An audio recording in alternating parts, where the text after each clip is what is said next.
Good afternoon and welcome to Newsbeat on Metro TV. The show is Good Afternoon Ghana. We are live on Facebook at Metro TV Ghana, on DSTV on channel 277. My name is Nana Kwesikwitia. Let's take a look now at the top stories for this afternoon. Unemployed environmental health officers picket Ministry of Local Governments to demand immediate postings after months of what they say is failed promises by government. Minority in Parliament unveils strategy to recapture power in 2028 with Minority Chief Whip urging resilience among members. And then on Good Afternoon Ghana, we share the spotlight on the bravery of our men and women in the Ghana Armed Forces who are contributing to peacekeeping efforts across the globe. This and many more coming up. Stay tuned with us.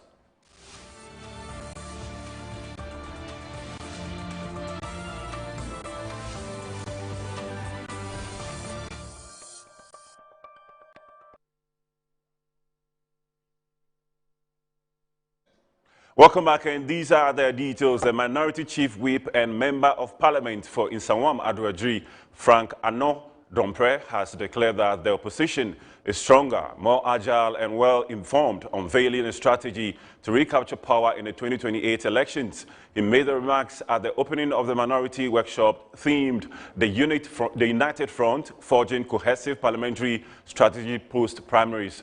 Ano Dompre commended caucus members for their resilience since the party's electoral setback, stressing that the deliberate strategy and also unity planning have transformed the minority into a formidable force. Commendable job in holding government to account. Though our numbers are few now, we have endeavored to assess the great will of the people of Ghana in demanding proper governance from the executive. Less than years ago, our colleagues in the majority with their government took office with a host of promises to the people of Ghana. While knowing those promises could not be fulfilled, we took a step back and observed their craft with eagle eyes. Before the topple of the first promise, we took to work. Indeed, the task has not been easy. I do not wish to remind caucus of the painful loss of our colleague MP last year, but we have truly soldiered on. Many of you seated here can testify to the personal attacks you have suffered even in your homes while trying to uphold your rights and the rights of others who were targeted and aggressively handled unduly for the past 16 months. Colleagues, right from the beginning of the 9th Parliament,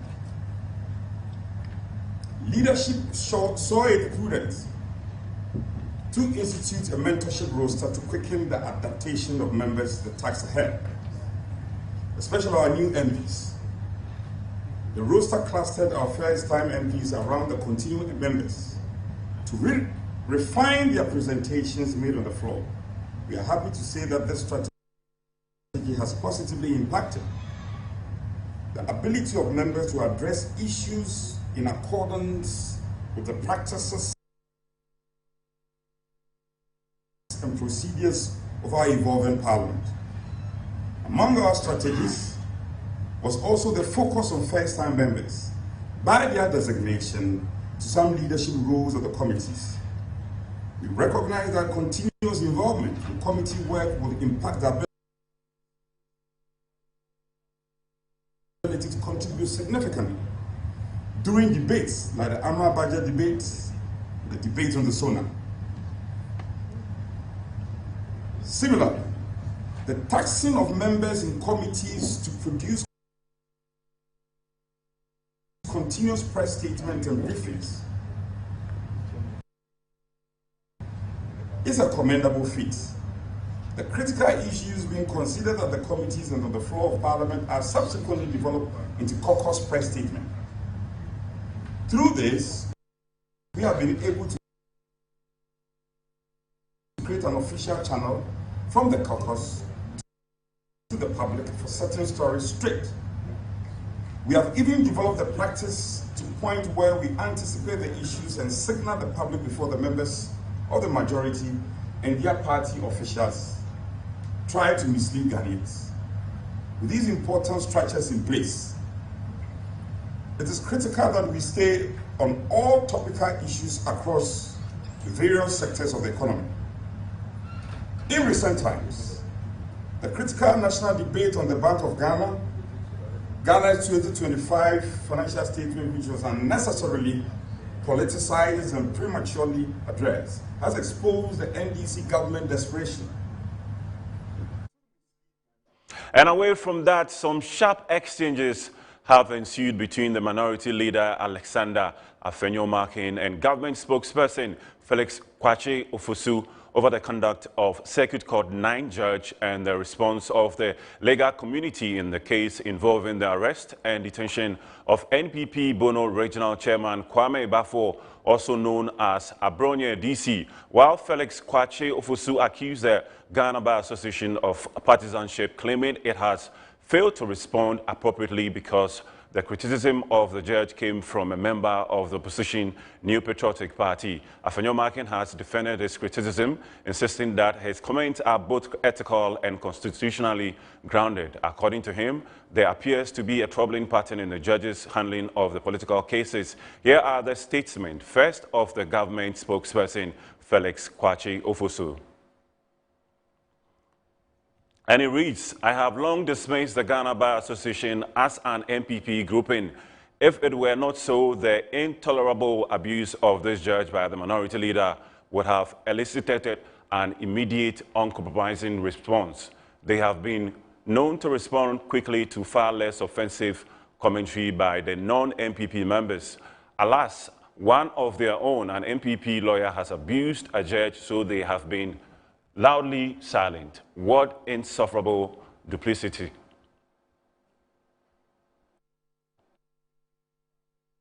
Right, so we are going to be listening to Afenyo-Markin. All right, let's continue with the writings on the wall. And it is both ethical and within my constitutional rights to call out a judge who has no respect for the law and the rights of citizens. This is a pattern in the conduct of the Circuit Court Judge 9 in political cases that go before him. I cannot, in good conscience, respect a judge who has no respect for the law.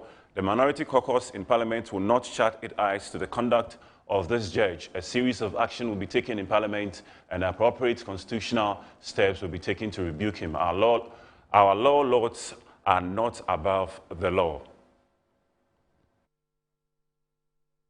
And finally, questioning the excesses of a judge's pattern of conduct does not amount to an attack on his person. The Chief Justice must keep an eye on the Circuit Court 9 judge and prevail upon him to uphold the ethos of his judicial robe and wig. Ghana Bar Association.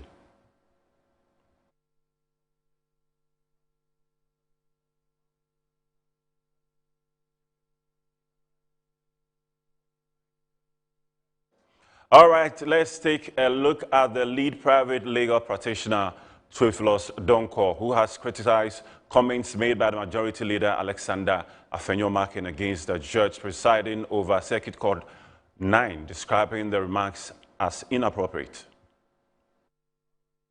Speaking on Newsnight, the lawyer said the language used by the majority leader should not have been used by a lawyer, particularly considering the circumstances surrounding the case. According to him, the proper legal procedure available to the defense was to challenge the ruling through the courts rather than publicly attacking the judge. He stressed that if the legal team was dissatisfied with the decision of the Circuit Court, the appropriate step would have been to file an appeal at the High Court and allow the judicial process to take its course. I think that the words are not words that should be used by a senior lawyer in the circumstances of this particular case.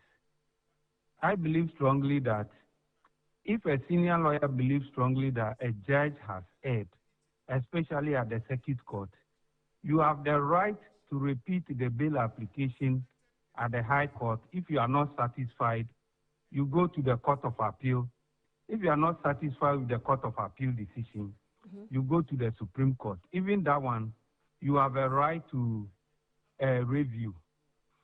The troubling fact is that there are instances Afenyo Makin has used the court that most of us were also not happy with it, but we kept quiet and endured it. Theophilus Donko further stated that the judge acted within the law in denying bail to Kwame Bafo-Abronye, explaining that courts have the discretion to either grant or refuse bail depending on the circumstances presented before them. In the case of Abronye, in that same, Abronye is standing charges involving the same offenses before that same judge previously, offensive conduct and publication of false news.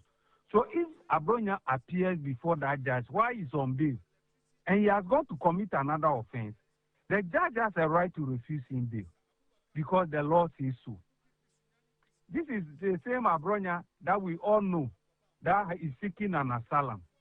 And the law says that if there is a likelihood that you will not return to stand your trial, then the judge must not grant you bail.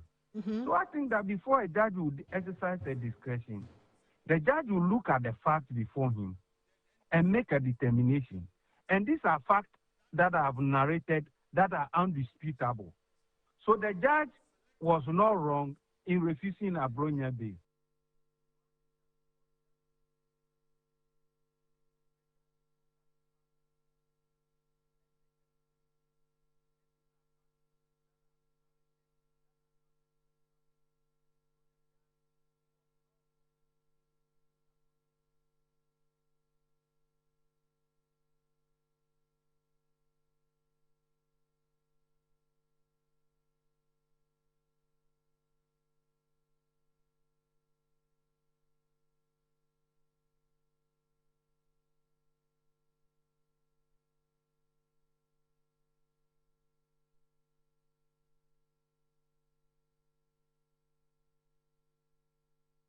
Let's turn our attention now to environmental health, as some unemployed environmental health officers and assistants have massed up at the Ministry of Local Governments to demand immediate postings.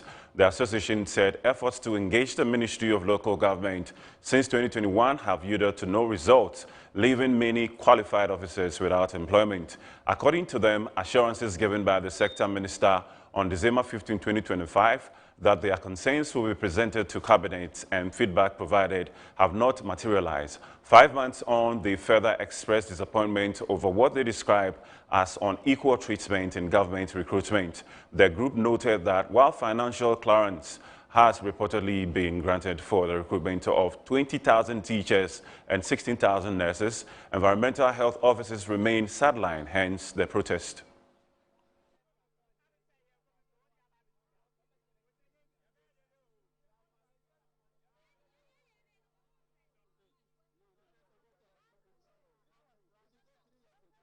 All right, so our correspondent right here at Metro TV, KOB, is on site, and we're going to be speaking to him concerning the environmental health issue. Good afternoon to you, KOB. Good afternoon. All right, so can you quickly share with us what's the state of affairs right where you are? Nana, I'm currently at the Ministry of Local Government, where the unposted environmental health officers are picketing, demanding for their posting. And the situation is very serious here. The police are preventing them to enter the ministry premises, but they were also insistent. So it's a little bit of agitation here, where the police are trying to calm nerves for them to talk to them. As I'm talking now, they have not been able to speak to any authority or any leaders from the Ministry of Local Government, but they are insisting that they wanted to speak to the minister or either the finance minister before they leave here, or they are not living here. So I do have some of the leadership of the group here, which I would want to talk to them why they are here and why they are agitating with the local government ministry. Please, good afternoon. Thanks for joining us on Metro News. Yes, sir. Why are you here? All right. So first of all, my name is Auku Emmanuel. We are the unposted environmental health officers, those people whom you call tankers. So we are here protesting 6 years of unemployment. All here with our certificates. We are protesting 6 years of unemployment.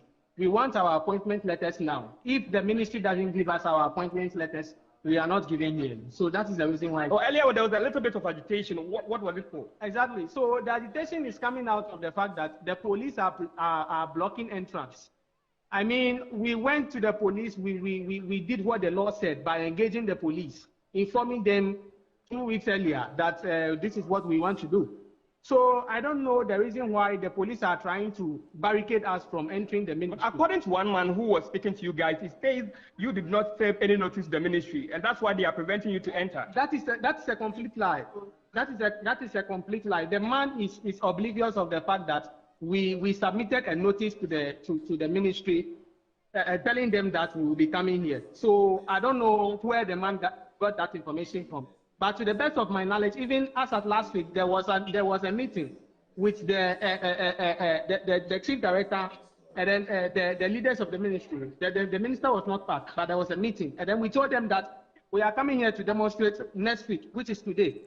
Okay. Exactly. So are you, when are you picketing? What date have you set for yourself? Are you going to sleep here? What is it? So that is the plan. The plan is that we want to sleep here. That is, if they are not ready to tell us anything or to give us our appointment letter, the plan is that we are going to sleep here. All right. That is the plan.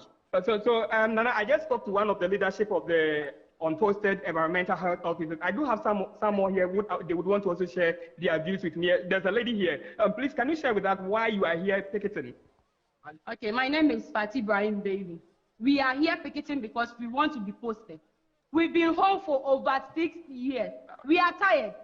We are tired. We are tired. The ministry is not being fair to us. The ministry is not being fair to us at all.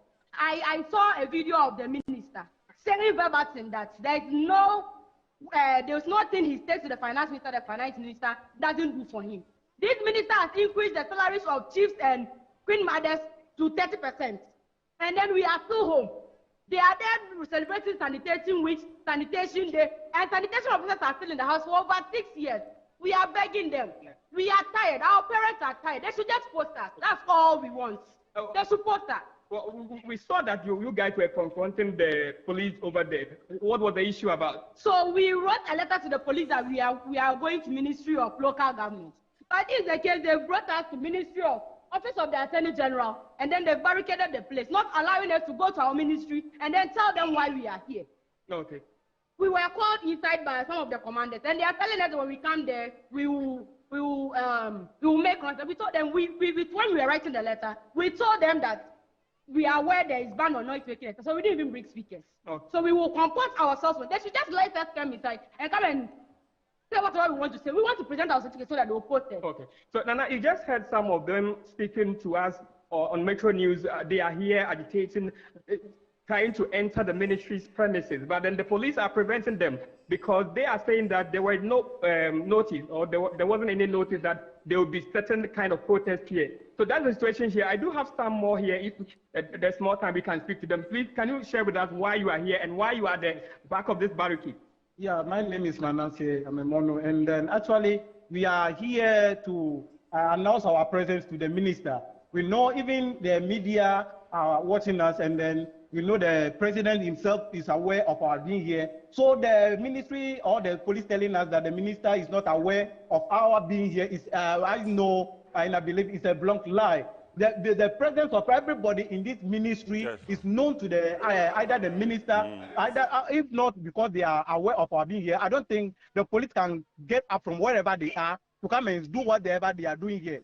And they are aware. They have a letter from us. Our leadership have met them, and they discussed our being here with them, and they agreed. They gave us approval. Why would they allow us to move from where we gathered to the premises if they are not aware? And if the ministry is not aware, why would they allow the police to bring us here? They brought us here. At the entrance, here we come, and then they started preventing us from entry. And if you look at the police they are faced to, you will know that there is an order that is even against their conscience. What they are doing is not from them, it's not from their heart, but it's an order from the one who is paying them. So they have to obey.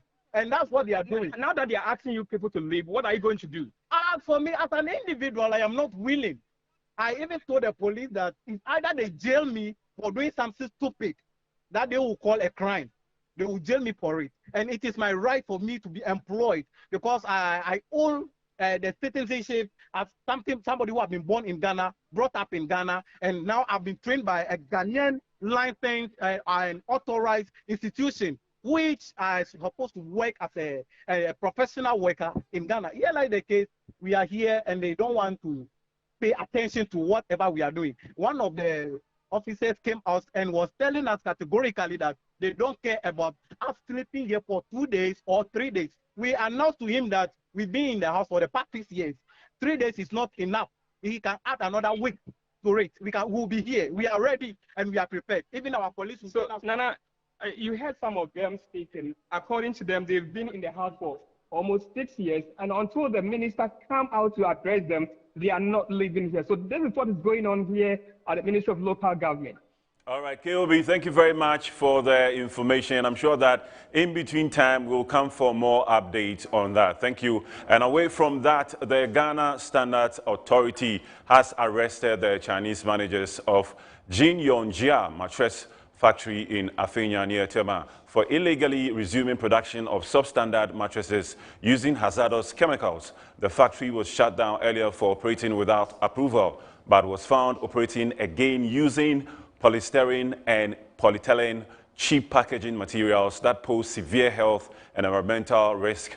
Ghana Standard Authority officials say the managers were caught red-handed and have been handed over to the police. This crackdown is part of a larger effort to clamp down on substandard mattress manufacturers in the area, with several Chinese-owned factories affected. The GSA warns consumers to beware of cheap, uncertified bedding and urges them to report any suspicious activities.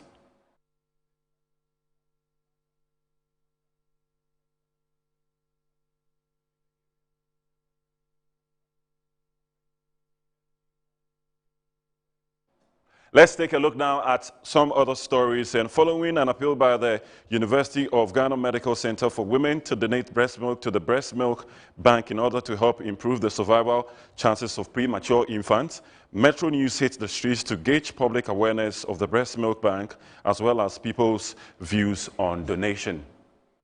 Oh, so be on the now, if a woman is lactating and she wants to donate breast milk, that's fine. But for me, it won't be enough for my baby, and so I cannot donate breast milk.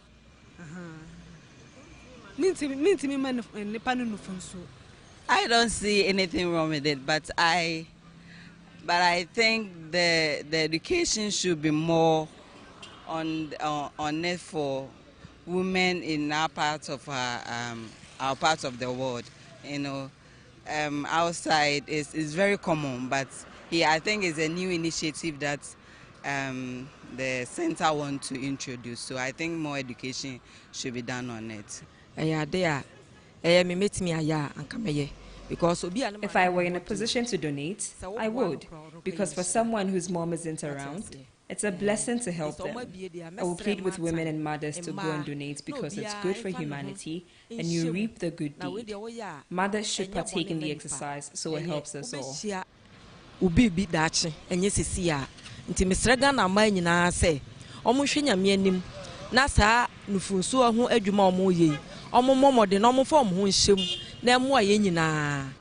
Oh, because I think mothers who give birth and later lose their lives, leave their children behind, and they are babies. They can't be eating grown-up food. So donating my breast milk for them will be of a great help for them. Yeah.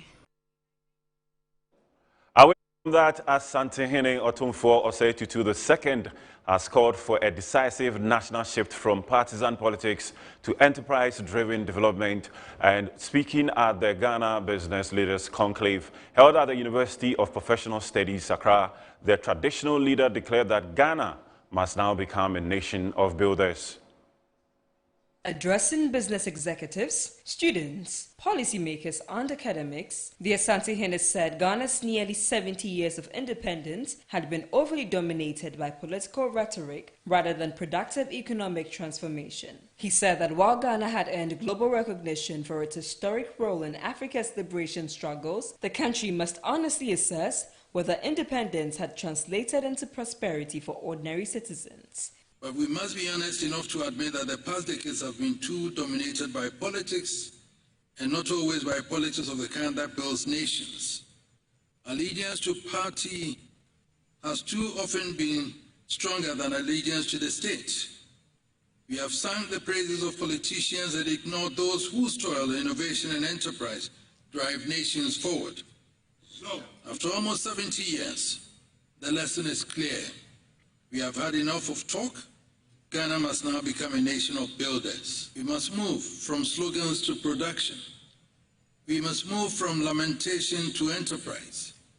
We must move from dependency to value creation. We must move from the garden path of promises to the hard road of work, discipline, sacrifice, and innovation. The decade before us must be the decade of business. The Asante further lamented what he described as weakening public trust in leadership across politics, business, and public life. We cannot ignore the danger. Democracy requires elections, but nation building requires trust. Democracy changes governments, but trust sustains societies. We may change leaders through the ballot box, but if we do not rebuild confidence in one another, we shall weaken the very foundation on which the Republic rests. This conclave sets us on the right path.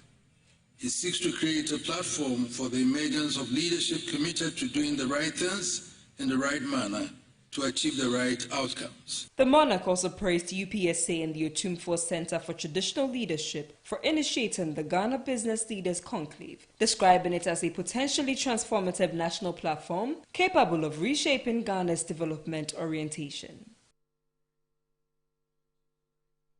And in tourism, the Ghana Tourism Development Company Limited is set to embark on a sustainable drive of Ghana's domestic tourism by digitizing its services. This is to help coordinate all activities and events of the company in the domestic tourism space. Speaking at the unveiling of the new platform, Chief Executive Officer for the company, Professor Kobi Mensah, said his office is committed to improving domestic tourism in the country. The tourism industry contributes largely to Ghana's economy, with the industry having significant impact on the country's GDP. Before the COVID-19 pandemic, tourism contributed approximately 5% to Ghana's GDP, with corresponding receipts estimated to be $3,760.98 million and supporting 662,667 direct and indirect jobs. It was the fourth largest source of foreign exchange earnings after cocoa, gold, and oil and gas.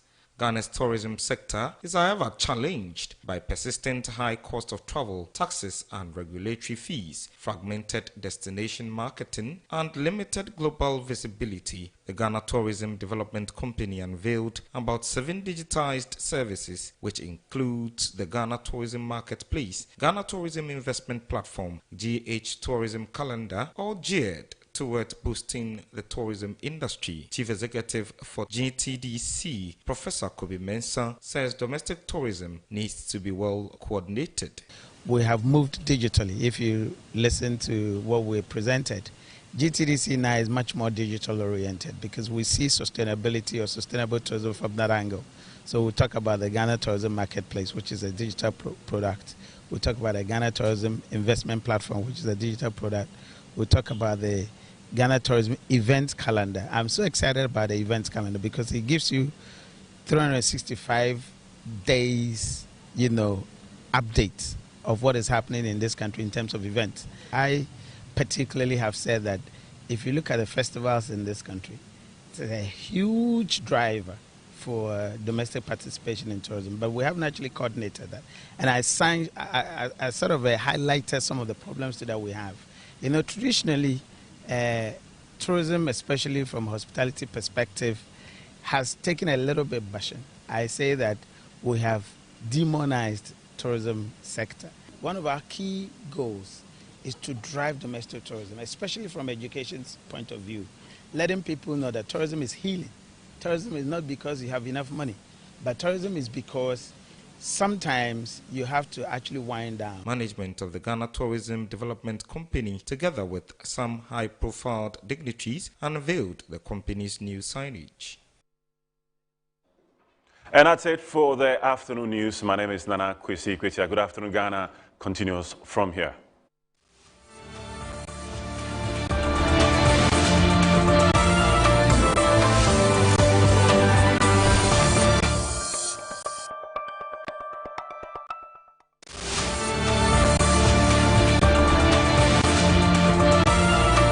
As the days come and go, there's always shit. Let colleagues explore all the planetary bodies. Our mission is in Uranus to treat hemorrhoids, anal fistula, anal fissure, anal incontinence, hidradenitis suppurativa, using laser ligature for pain-free and speedy recovery. On Uranus Street, Accra, is Main Tuber Hospital and Coloproctology Center. Trust Uranus with us and we will delight you. Visit the Main Tuber Hospital today or call us on 0244 581 541. Launching. BSc Development Economics at the Ghana Christian University College. Study a job-ready university program, BSc Development Economics at the Ghana Christian University College. Job is ready for graduates who possess degrees and certificates in BSc Development Economics, professional certificate in Theoeconomy, certificate in Theoeconomy with business. Enroll at the Department of Theology and Economics at the Ghana Christian University College, Amrahia, Adenta Dodua Road, Accra. Full bursary is available for BSc Development Economics graduates to study master's program at the State University in South Africa. Enroll now. Take advantage of this opportunity to join elite professionals in economics.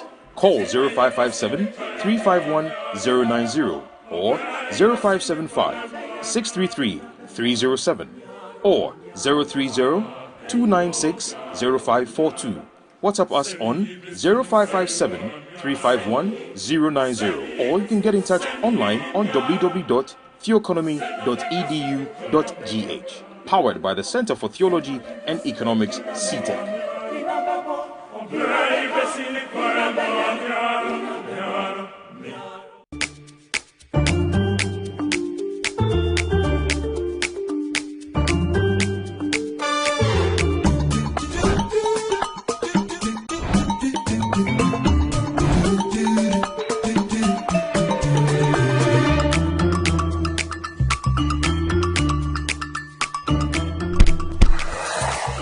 Hey buddy, it's me Azar. Yeah, me now they see. Hey, you look fresh. Oh. Hey. With your label today. Wait till you see what's inside me. Azar, freshly made inside and out for greater coverage and colors that last longer and beautify your walls, spaces and places. Azar, no size. Go ahead. Buy now. Azar, #1 from Azar Group since 1921. I'm ready to give it my all.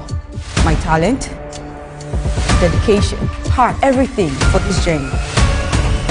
What's all this? Welcome to the Breakers. You need more than a rhythm to survive these phases.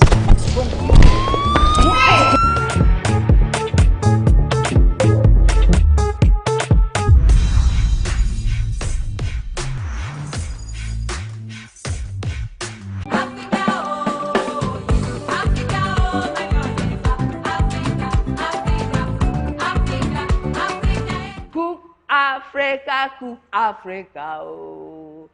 Cook Africa, cook Africa, oh. I am Her Excellency Mrs. Military Mallet, Association of Nigerian Women President in Ghana here. On 23rd of May, I'm inviting all of you Metro TV premises to enjoy Nigerian delicacy. Eba, egusi with sebo, egusi with pounded yam. You can even eat that on that day, egusi with rice, white rice. Come to Metro TV premises. I am inviting all of you. I can't wait to see you. See you there.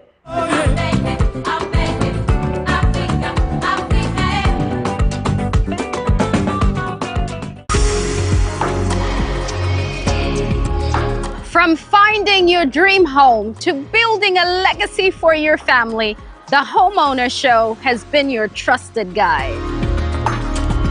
How sure are you what you're getting is the right land? And it has to do with searches, land commission, checking social planning authority, checking everything to make sure that what you are buying is not a problem or a challenge prone transaction.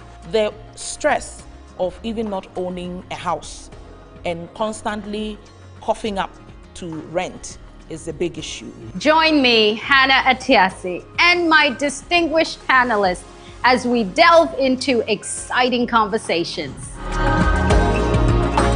Season 3 of The Homeowner Show, every Saturday at 6 p.m., only on Metro TV. Don't just own a house, build a legacy for your family.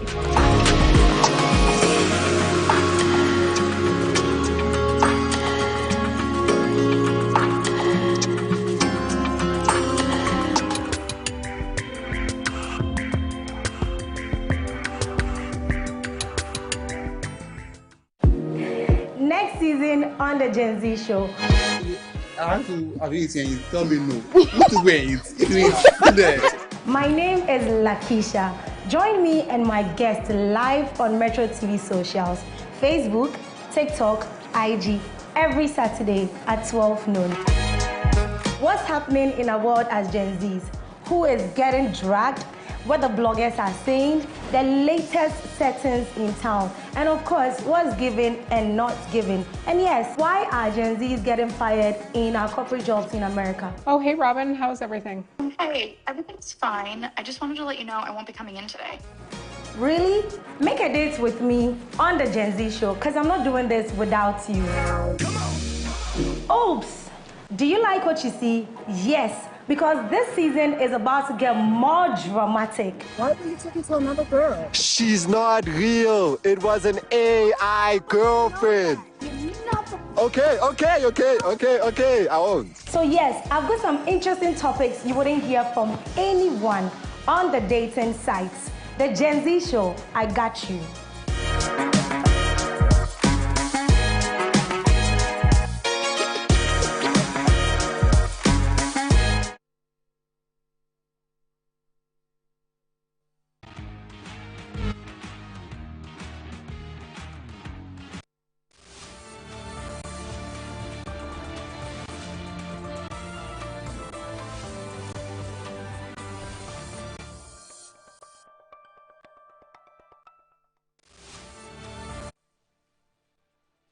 Joining us, it's exciting to be here for God and Country. Just gone by is a new segment of the Good Afternoon Ghana show, and now we get into the discussion segment of the show. Thank you very much from wherever you are watching us from. Tell a friend to tell a friend that we are live here on Metro TV on your screens, and so we are also live on DSTV channel 277. Make a date with us. It's a number of discussions that we have for the hour or the afternoon. I'm sure you will enjoy. Do you know about the UN peacekeeping? And if you know about it, or if you've heard about it, do you know the details of it, the relevance of it, the importance of it? We have army officers, we have prisons officers, we have other security officers that are sent out of the country to go and help other countries. Do we get the information right? What exactly do they go and do? We hear that they go and help them in the prevention of their wars or in the protection of their citizens. What do they actually do when they go on peacekeeping? All we hear is UN peacekeeping missions of the country. So this afternoon, I am hosting very senior officers from the Ghana Prisons Office and the Ghana Armed Forces as well, to discuss the details of it. We hear that this month they are marking the UN Peacekeeping Month and the UN Peacekeeping Day. So it's an opportunity for us to learn, to understand what they do, and maybe ask further questions. We're going to have a conversation on that. After that, I'll be talking to the Deputy Director General of the the Narcotics Control Commission. For short, we call it the NACOC. They've been making a number of arrests of maybe, for want of better words, drug cartels, very local ones anyway, here in the country. We are going to go into what they've been doing so far, the successes they've been talking so far, and then we'll be asking questions. And then the Metro TV Cook Africa Day is coming up on the 23rd day of this month. So this Saturday. On the Monday, we'll have a mini conference on sanitation, or of course, around the theme of the AU Africa Day for this year. So you want to stick and stay with us this afternoon. It's a very exciting one. It's an afternoon that we are going to learn, and an afternoon that we are going to see a lot of things. Let me go straight into my discussions. And you saw some videos briefly when I started the introduction. But let me introduce my guests who are seated here already. And I have to my left Brigadier General Fuseni Salifu. He is the Director General International Peace Support Operations here in Ghana. Brigadier General, you're a very big man. Thank you very much for joining us. We thank God for that. Very, very, very big. I hope you're doing well. Yeah, I'm fine, thank you. Do we have a lot of Brigadier Generals here in Ghana? Yes, we have a lot of them. We have a lot of them. Yeah. I'll come back to that, but let me also introduce Superintendent, forgive me, Superintendent Dramani Ahmed, who is also the Chief Operating Officer of the Ghana Prisons Office. Chief. Thank you for having me. So two big men, hugely big men, coming in this afternoon. So if you have your mics on, I'm happy to have you. And let me begin with Brigadier General. Maybe for another discussion, we'll come into the order, the ranks, and the structure. I think that it's something we need to let people know and understand. When we see somebody will say the nyahuma on your shoulders and all of that. What does that mean? What does the one mean? It's only for those who get to be with you that can get to understand the order. But we hear UN Peacekeeping Day. It's coming up when? Yes, your mic is active, very active, so please go ahead. Thank you very much for having us this afternoon. And then a very good afternoon to your viewers. The Peacekeeping Day is an annual event which is celebrated on the 29th of May every year. And this year's, the significance of this year's International Day of the United Nations Peacekeepers. The General Assembly in its resolution 57 designated 29th May of every month, every year as the International Day of the United Nations Peacekeepers. This year's celebration of the UN Peacekeeper is a solemn occasion to honor the courage, dedication, and sacrifice of peacekeeping personnel. It also recognizes the contribution of uniform and civilian personnel who have around the globe who have served in dangerous environments. The day honors the memory of the more than 4,500 peacekeepers who have lost their lives in various peacekeeping theaters, including 66 who died in 2025 alone. And among these 66 is one of our own, known as Warrant Officer Class 1, Enim George. So these fallen heroes will be posthumously awarded a medal at the solemn ceremony at the UN headquarters in New York.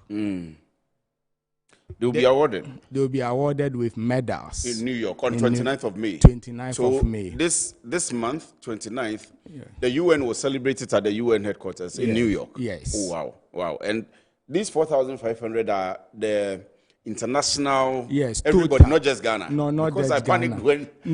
when you mentioned the number, that 4,500 No, not just Ghana. But across the world. Around the world. Wow. Wow.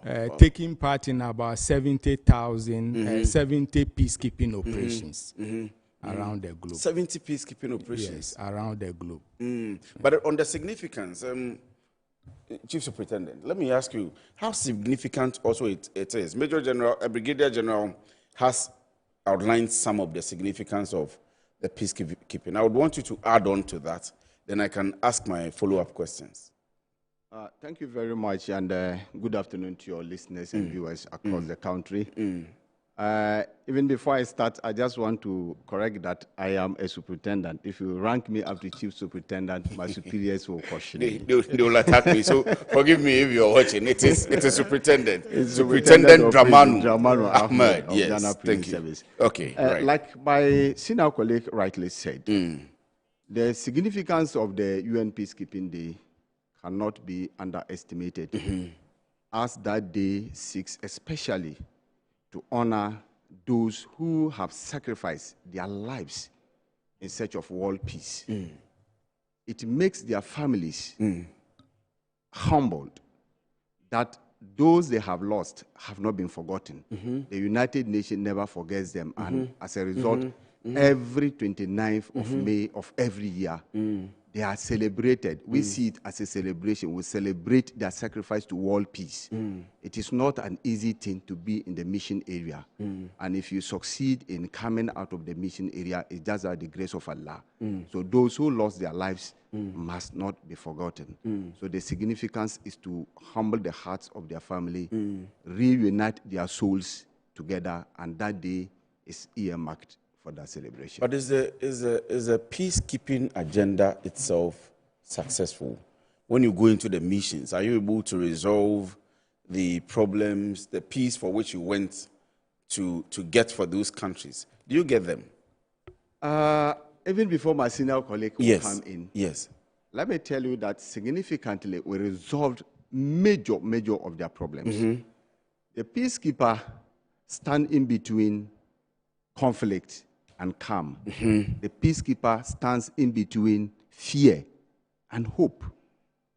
Our presence in the mission areas gives, especially the civilian population, hope that there's a future to live. And for that matter, they should not just throw their arms in despair. We go there to protect civilians as one of the major mandates of the United Nations peacekeeping operations. And we also go there to make sure that humanitarian... I'm happy you are mentioning that, because I'll come to the role. When you go in there, what is your role? What do you go and do? Because we ask a lot of questions, and sometimes we hear bad news. Yes. So I'll ask you the role. I'm happy that you are mentioning the protection of civilians, the assurance of peace, and the giving of hope to the civilians. So you land on that, then I'll come to you on the same point. So, as I mentioned, one of the major mandates is protection of civilians. We also create a conducive environment for the delivery of humanitarian assistance. Sometimes it's difficult. NGOs, civil society organizations, international organizations want to deliver humanitarian aid, but access to deliver is quite a difficult thing. And that is what the peacekeeper stands to negotiate and to make sure that these assets get to those who need them. We also watch out for abuse of international humanitarian law and international human rights laws. We stand in to ensure that all these issues are assisted. Once upon a time, somebody asked me, as a prison officer, if you go to peacekeeping mission, what do you actually do? Do you arrest people and keep them in the prisons? Keep them in the prisons there. Then that is a very interesting question. It's actually true that most people don't know what the prison officer goes to peacekeeping to do. Let me tell you one significant thing. As the military and the police strives to cease fire, after conflict, most prisons in post-conflict areas are destroyed. And those little ones that are remained are heavily overcrowded. The prisons are virtually managed by armed groups and political actors. In fact, they use them as recruitment centers into their armed groups. For the prisons? Yes, because the prisons is in disarray, is disorganized. No law, no order. The UN prison peacekeeper, the correction officer at the UN, is to seek to rebuild these prisons to meet international standards and best practice. We try as much as possible to avoid arbitrary detention in prisons. Mind you, arbitrary detention is a fuel, it's a very strong catalyst in the occurrence of conflict. You have arbitrarily detained somebody, an armed group's person in a prison without due process. What do you think will happen? The fight will continue. They will come back to fight. There's no justice, they will fight. There's no justice. We go there to restore this. to make sure that there's trust, there's public trust in the judicial system, there's trust in the justice system, so that it comes to reduce the conflict in the reoccurrence of the conflicts in those areas. I'm happy about that because even in Ghana here, there has been the massive focus on prison centers being corrective centers rather than punishment centers. And I read your documents and I know that you are pursuing the agenda of turning the miscreants into socially acceptable young people. But thank you very much. Again, when you go in there, there are the army officers, there are the police officers, there are the prisons officers, there are other security officers. Yeah. But you are the lead. Okay. You are the Director General, okay, International Peace Support. And all of your work that you are doing is about peace. So when we come to you, usually, even previously, the police would have thought that police will come and arrest you and bamboozle you into the prisons officer. But the focus is on peace. What is your role when you go in there? Okay. Thank you very much. To add up to what my brother just said, we, before the peacekeeping mission goes in, there's supposed to be a mediation effort to ensure that the parties at the conflict agree to resolve the problem. So once they agree to resolve the problem, there's an agreement that is signed so that they are supposed to abide by that agreement. How do we ensure that they abide by those tenets of the agreement? The military and the police go in between the two warring factions to ensure that whatever they have signed to, they abide by those tenets. And in the course of doing that, you may lose your life because... But do you force them to abide by it? Because if I am party A, and maybe my cameraman is party B, and I've seen soldiers coming from Ghana and Nigeria come into my conclave, maybe where I am, sometimes I'll be scared. Or you have, because you have built the peace knowledge, you know how to come to us. Is it about talking to them? Is it about making them know that you are coming to protect them and ensure peace? How do you go in? And you don't get scared that you'll be shot and all of those ones. Thank you very much. Every agreement has certain fundamentals within it. We have two types of peacekeeping. We have the peace enforcement aspect, and we have the peacekeeping aspect. So depending on the agreement, if it is peace enforcement, it means that you go in and ensure that by all means they must abide by the tenets of the agreement. If it is peacekeeping, you go in between, you use mediation, you use a lot of persuasion to ensure that the security officers, the army, the prisons. Yes. Oh, really? Yes. You use a lot of persuasion, a lot of negotiation to ensure that. Naomi, we don't know you to be of persuasion. No, we are trained. We are trained to do that. Wow. We are trained to do that. I'm happy about this side because of the perception we, the public and the lay people, have about security officers. We don't usually think you are our friends. So you telling us this makes the people feel that, it's not about the brutalities. It's about the fact that you want peace. And so you are trained to provide peace. So please go on. I'm happy about that. So we use persuasion, negotiation, and a lot of skills to ensure that they abide by the rules and regulations. Of course, if your life is in danger, that one you have to protect your life. By protecting your life, it comes with so many implications. The other aspect is that you also ensure that you protect the mandate of the peacekeeping mission. I've seen videos. In fact, my producer was just showing a video where we saw some prisons officers, police and army officers sharing food. What's that about? Do you send the food or the food from the UN? How do you go about that? And the people trust you that the food that you are bringing has no... So let me start with you and then I'll come to you on the same point. Okay, so thank you. As part of the peacekeeping mandate, we have what we call the civil-military relations. So you have to build trust between you and the civilian population. You must also build trust between you and the warring factions. How do you do that? Apart from just talking to them, you must also carry out certain civic activities. Civic activities mean what we call the soft kinetic aspect of the mission. Yes. So you go in, you identify what their problems are.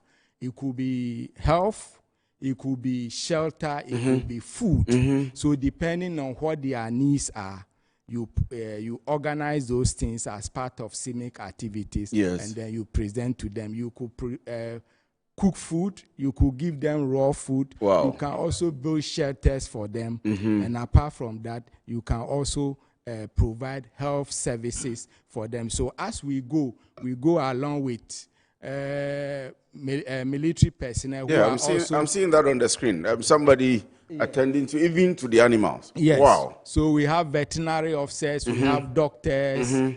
Depending on the mission area, let me give you an example of please. South Sudan. South Sudan, they cherish their animals just like human beings. Wow. So when you are going in there, you need to identify what their needs are. So in South Sudan, we know that as much as they cherish their human beings, they also cherish animals. So when we are going in, we go in with veterinary officers to take care of their animals. So depending on their needs, we provide those things as part of the peace building effort and gaining the trust of the people. You may want to add on to that. Then I'll ask you another question. Okay. You see, one of the things that we must all watch out in post-conflict areas, and the UN strives hard to make sure it doesn't happen, is famine. Famine. Shortage of food. Food insecurity is one of the dangerous things in post-conflict areas because people have fear to even do farming. Because they fear that anybody can attack them, even on their farms and all their farms and all those things. So they virtually do not even cultivate at all. But you continuously eat. How do you eat if you don't farm? So when we go there to support them as in the side of a correction officer that I am, we have a 3-tier operational concept of implementation to protect the civilian, and one of them is community engagement. We engage the community, let them understand the seriousness of what is ahead, what the prison stands for, and what the prison will benefit from the community, and what the community stands to benefit from the prison. When we do this community engagement, we are able to get and win the trust and confidence of the people. So that they are able to mingle with you and accept you to be with them. And accept us to be with them. This particular aspect, like he said, the community engagement, is critical to the success of achieving our mandate. If you are not able to build that trust and confidence, it's very important, very important. Because even, like I'm saying, even locally, when we have the military coming in, the prisons coming in, even in small conflict areas, there is fear and panic. There's fear and panic. So you have to build that rapport between you and them. So you can easily flow with them, you talk with them. And anything you give them, they trust you to accept it because you are impartial, you are neutral. Between the warring factions, you are neutral. Between the civilians, you are there to protect them. So we do this engagement. That's one aspect we do. The second aspect is we also do serious physical protection, like managing all the prison facilities 24/7. You know, so they don't invade. They don't invade. Remember, UN has its own detention facilities that are critically only manned by UN personnel. I do not want to delve deeply into that. Maybe time may not allow me. Otherwise, please go on. Please go on. You see, the protection of civilian camp, for example, in the case of South Sudan, where I served, houses not less than 45,000 people. Within these 45,000 people, there will definitely be crime. Yes. If there is crime, what happens? It's the UN police that will arrest. take them through the laws. You remember, UNPOL has no capacity to keep the detainees. You have to bring them to a detention facility. And we cannot allow that those so-called, quote-unquote, suspects to be taken to the national authorities. Yes. UN cannot guarantee their safety. The safety of them. Because the POC is solely manned and protected by the United Nations. I understand. So the only place they can take them is the detention facility, where the correction officer mans 24/7, applying all the knowledge we have in corrections management within our countries. But in these crime areas, Brigadier General, do you not panic? Do you not have fears? Because you may do the engagement, all right, as he says, the community engagement, but the area is very polarized because of the conflict. You don't know, even times in local conflicts when we think that, oh, we have done the peace agreement, arrangement, everybody is okay. Tomorrow, the next morning, you see somebody has been killed. And we see all of that. When you are going in, and you, the lead, the sending in your people, is there no iota of fear? Do you not fear? Before we go into any peacekeeping theater, we have the information of that theater. So we do what we call the pre-operational training. Pre-operational training, where we train our personnel about the mission area, the do's and don'ts of the mission, the culture of the people, and so many skills that helps them to be able to withstand any fear. So by the end of this pre-deployment training, everybody is ready. Fear is gone, and then we are ready to move. You know that information is very key. So if you don't have information of that mission area, that is when you panic or you have fear. But once you go through the pre-deployment training, which takes about between 2 and 3 months, you should be ready to move into the theater. And even understand the dynamics of the community so that the engagement will really be able to work out for you. But there is a question I have here, and I'll put it this way. I'll read the question, but it says, what principles guide the UN peacekeeping operations? And what standards of conduct are peacekeepers expected to uphold? And I'm interested in these questions because I have worked in the records office of the Ghana Armed Forces before, close to the pay office. And I had stories. And I've worked also closely with the Ghana Prisons Office in the central region and the Ankafo maximum prisons as well. We hear stories of, some of them are bad though, rape cases which gets defended. We hear stories of robbery, attacks, and so on and so forth. Coming to this question of UN peacekeeping operational ethics and standards and conduct for the people that you send out, and you have served there also before, how effective is it? The principle that guides UN peacekeeping operations and conduct of peacekeepers are 3 basic principles. The first one has to do with the consent of the parties. The consent of the parties, yes. Which I've made mention of. Once you have the consent of the parties, the peacekeeping mission becomes legitimate. So that's one of the principles. Then the second principle is impartiality. You don't have to take sides with any of the factions that are fighting. You have to treat them equally without any favor to any of the parties.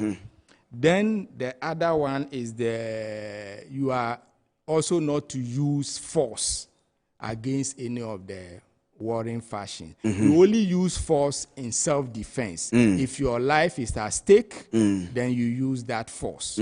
If your life is not at stake, you are not supposed to use. So these are the 3 basic principles that guide any peacekeeping mission that we go in. Apart from that, during our pre-operational training, we are also taught how to give courtesies to the local population, how to respect their customs, how to ensure that you don't infringe on their human rights. All these things are part of the standards of the UN, which guide how you operate in the communities and in the host nations. Yes. But that's one part of it. The other part of it is the miscreants in the team that you send. By all means, you will have one or two bad or rotten nuts in the team that you send. Do you get cases like that? How do you deal with them? There are instances where, in a collective group of people, you cannot ensure people's behavior. Yes, I agree. But one principle or standard the UN set for peacekeepers is seriously to eschew C. C is sexual exploitation and abuse. Okay. This aspect affects a lot of people, especially there are instances where people were caught up under this particular administrative principle that we should S2C, and immediately certain happens, you damage the reputation of any other peacekeeper. Yeah. Because they will see you people, whether you are from Ghana, you are from Lebanon, you are from where, all of you are UN peacekeepers. So the life of the rest of you is at risk. Secondly, the UN will not take lightly to reports of this nature. Yes. You will be repatriated. After due process, yes, you'll be repatriated. That's resounding, at least for, yes, for, they will be for repatriated. people that are watching us online and yes, on DSTV, who have cases in their countries. Yes. And we are told that the Ghanaian forces are very disciplined. Yeah. You see, in fact, we hear stories like that. When you mention this, but there is no war here. How are you so disciplined? You see, you know what to do. The Ghanaian peacekeeper, ranging from the troops, yes, MLOs, yes, GPPs, IPOs, we are ranked wanting, well trained, professional, disciplined. Look, the Ghanaian peacekeeper, I've always said, is laterally friendly and vertically disciplined. Is it the training? Is it what you tell them? What's the secret behind that? Because I read that also, and not because you are here, but I read all the awards. I read the commentaries that come from reporters in these areas about the Ghanaian peacekeeping troops. So please land on that. Then I'll come to on the same point. It's indeed true. What we read and what we hear is true. The Ghanaian at the peacekeeping front is very disciplined. I believe one is from training. Secondly, is from our culture. It's training and culture. That is how we are brought up. We are brought up to respect rules and regulations. That is why in my previous statement, I said the Ghanaian is laterally friendly. Laterally friendly. Vertically disciplined. Laterally friendly because we are friendly with all individuals, devoid of which country you come from. We can easily relate with you, right, knowing our boundaries. Right. And vertically, we respect the command structure. That is what makes a Ghanaian discipline. So with all of this, what has been our contribution so far? Because when I was there, and then following, I always hear every year, is it some of the names, Unison, all of the names, the names that come out, Brigadier General. So what's been our contribution, and how significant has that been? Okay. Before I come to your question, please I go just ahead. want to land. The Ghana Armed Forces, and for that matter, all the security services within the country are one of the professional you can get when it comes to peacekeeping. Apart from that, to ensure that there's command and control, we've also put in measures to ensure that nobody goes wayward. One of the measures we've put in place is that once you go wayward and it's established, you are dealt with according to the rules and regulations governing peacekeeping. Apart from that, if you are repatriated back to Ghana, for the Ghana Armed Forces, you are banned for peacekeeping for the next 10 years. For 10 years? For 10 years. That is the new regulation. Once they investigate and realize that you have committed an offense, you are banned for 10 years. So that are some of the measures that we put in place to ensure that we go according to the rules and regulations governing the peacekeeping. So to come back to the question I asked, the significance and the contribution of Ghana. Ghana is ranked the 7th contributor, the largest contributor of peacekeeping as far as UN is concerned. In the world? In the world. Number 7? Number 7. both military, police, prison service. We are around Number 7. 7 throughout the whole world. Oh, wow. Yeah. So we support a lot of peace work across so the that globe. is one of the contributions that we give to the UN. Wow. The other thing is that at the end of the day, some of our compatriots lose their life. Mm-hmm. Losing the life of a loved one is the ultimate price to pay.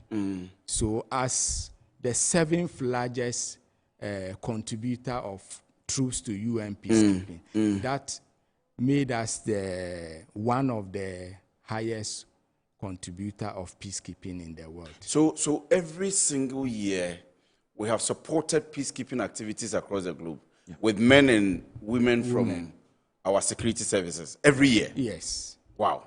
Including civilians. Including civilians. Oh, you sent civilians too? Yes. I didn't know that. Civilians go for peacekeeping. No, I never knew that.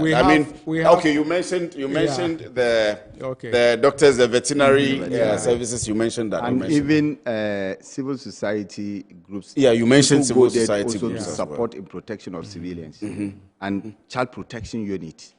Civilians go to serve under child protection unit because these areas peacekeeping affect a lot of women and children. So civilians go there, and a lot of Ghanaian civilians are in peacekeeping mission areas doing marvelously well, just like the military and the uniform personnel. All of us together. Excellent.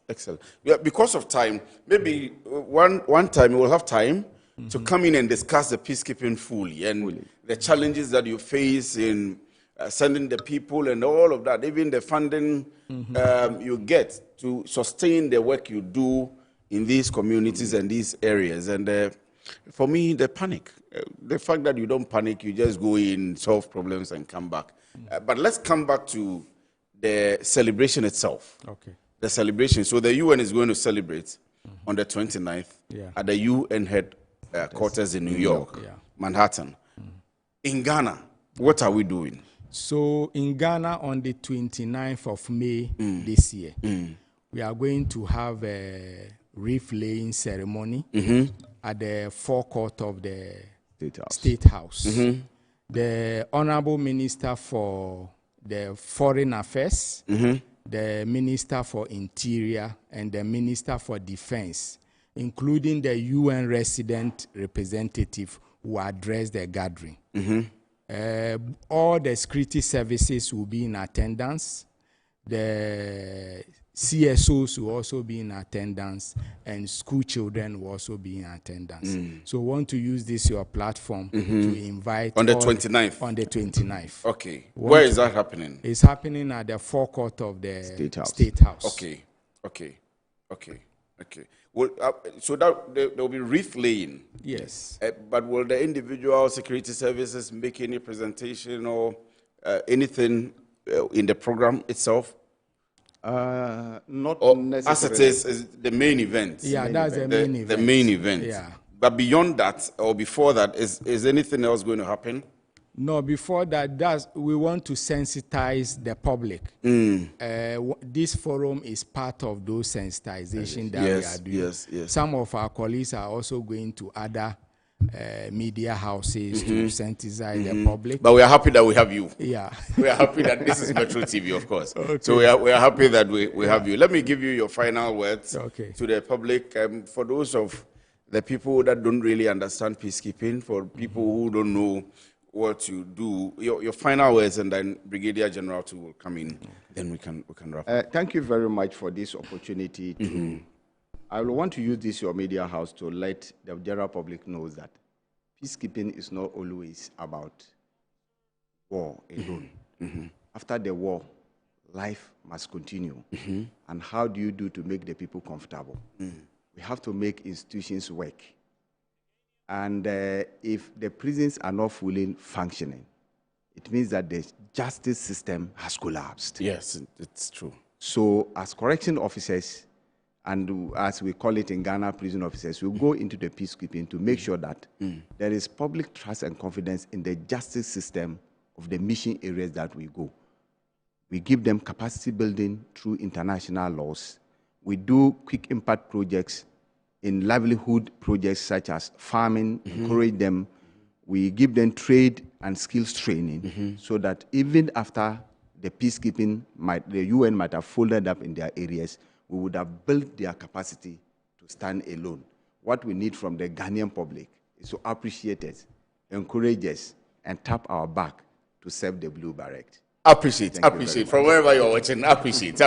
So, Brigadier General, please, final words to you. Okay. Then we can. Thank you very much. Yes. And then I want to encourage our public to, on that day, to come and support us.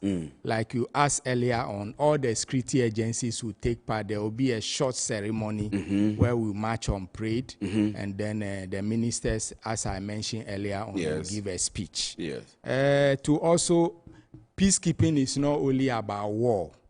Once the war ends, there should be development. And as far as we are concerned, we take part in the development of the mission areas. One of the things that we do, like my brother mentioned, is capacity building of the security agencies in that mission, so that once we leave, they can also continue where we left, and then ensure that they don't, war don't escalate back to where we started. So on that note, I want to thank you, your station, for giving us this opportunity. We are always available for you. We will always be with you. Yeah, so we'll be at the event on the 29th of May, forecourt of State House. Time is 9 a.m., I guess. 9 a.m. So time 9 a.m. If you are watching us, make your way there to the State House, forecourt of the State House, just at Parliament here on the 29th day of May. There will be a ceremony to celebrate the fallen heroes, and not just the fallen ones, the ones that sacrifice their lives to make sure that there is peace in other countries. One thing I have taken from them is that the security services are in to ensure peace, development, and correction of social behavior. They are our friends, and their major focus is for all of us to have peace. My guests this afternoon have been Brigadier General Hussaini Salifu, Director General International Peace Support Operations, and Superintendent Draman Ahmed, Operations Officer of the Ghana Prisons Service. Thank you very much, gentlemen. I'm sure that we will meet on the 29th day of May at the forecourt of the State House. So you can stay with us. I'll go on a quick break. When I come back, I am engaging the Deputy Director General of NACOC. We have a lot to discuss. Don't go away. Stay with us.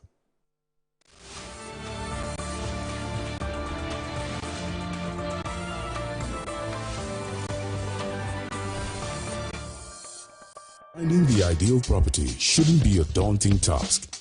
At MNC Properties, we believe everyone deserves a place to call home. That's why we specialize in providing affordable housing options under our flagship project, Fresh Property Joy, specifically designed for low and medium income earners. Our range of customizable homes includes 2- and 3-bedroom standard and executive options, all meticulously crafted using innovative interlocking brick technology. We understand the importance of simplicity and convenience in the acquisition process. That's why we have designed our procedures to be straightforward and hassle-free, offering flexible payment options tailored to your individual needs. In addition to our affordable homes, we proudly offer litigation-free lands for sale in vibrant and upscale communities that present the perfect opportunity to build your dream home. We are committed to making affordable housing a reality, providing you with the joy of owning a home that meets your budgets and aspirations. Whether you're looking to buy, rent, or invest, we've got you covered. Our service team is ready to assist you on 030-255-1917. MNC Properties. My line of work, a confident smile is everything. Kel Charcoal Toothpaste keeps me on top of my game and ensures my smile is always radiant and bright. With the tiring nature of my job, we spend several hours under the scorching sun. To keep our teeth white and our breath fresh all the time, we use none other than Kel Charcoal Toothpaste. Kel Charcoal Toothpaste. You're on a Kessie and in a kit one. Samayo Kendini, who be here, Semetra Sapapadia to Amame Manfo, Kel Charcoal's natural ingredients, and a bomb is several buying, a man is swing, and a sasso mama hotel so a will beg you. Kel Charcoal Toothpaste. Choose Kel Charcoal Toothpaste for anti-cavity, whiter teeth, and fresher breath all day. Available in 80 gram and 150 gram. Grab yours today. Kel, happy smile. This advert is FDA approved. This Easter, Estate Masters Limited is giving you more reasons to celebrate in our extended Easter promo. Secure your dreamland at Nest Cottage, Chopoli with a massive 15% discount. Or choose Palm Hills, Gomwa Pamfukurum, also at 15% discount. And for lovers of the coast, Coastal Park, Ningo Prampram awaits you at 10% discount. Plus, enjoy free site visits and free documentation because we make land ownership simple. This Easter, don't just celebrate, invest in your future. Estate Masters Limited, your most preferred estate partner.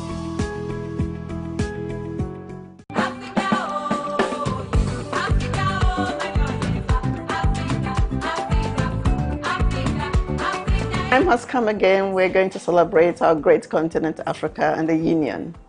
On the 23rd of May, there will be a grand mega food exhibition at the Metro TV premises. You're all invited. We're going to be there. Everyone at Queen's International, parents and the children and the teachers will be uniting strongly behind the celebrations to celebrate our great continent. We're inviting all of you to be present. There will be different recipes from all over the continent. We will be present. My name is Rose Gomez of Queen's International, East Legon. We're inviting you all to come, join us, celebrate, eat and enjoy all the great things that we have. Not just food, I'm sure there'll be lots of other things, culturally, program, entertainment, and we hope to see you and enjoy the day together.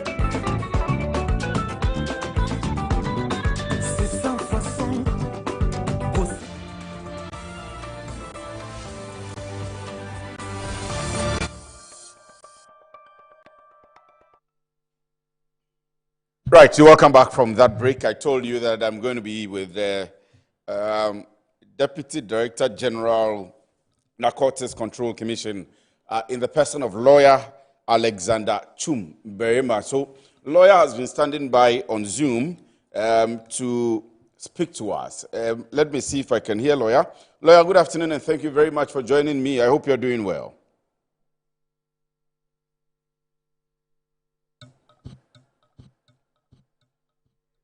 Lawyer, can you hear me? Lawyer, can you hear me?